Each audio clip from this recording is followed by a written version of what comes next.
If you're looking for a fast and easy way to remove green screen from your footage, stick around so I can show you how to do this in just a couple of minutes. Hello everyone, welcome to this channel. I'm Giovanni Pino, and if this video helps you, please let me know in the comments and give it a like so it can help others who may need to watch this video. We start by having our clip in the compositions timeline. Next is to go to the video effects, keying, and from all the options, we look for the Ultra Key effect and we drag it into our clip.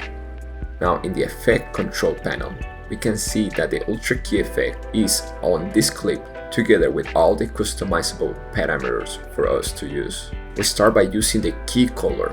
Here we use the eyedropper tool and select the most even color from the background. Depending on how well illuminated the background is, this process could be quick or take a while to find the best color sample from the background.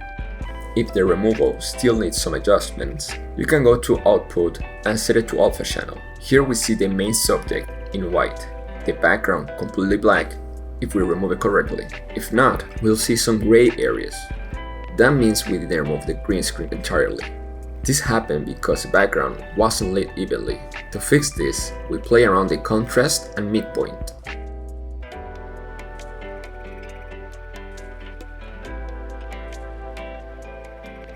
If this is not enough, then we go to the matte generation and we play with the highlight, shadows, and tolerance.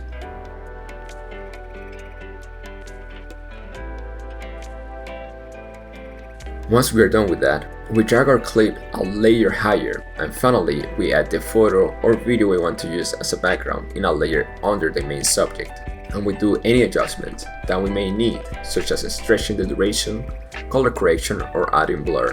There. This is how we remove and replace the background in Premiere Pro. If this video was helpful to you, give it a like, and also check this video if you are interested in doing timer mapping, which is when you make your clip go from slow motion to fast forward and even go back to the beginning.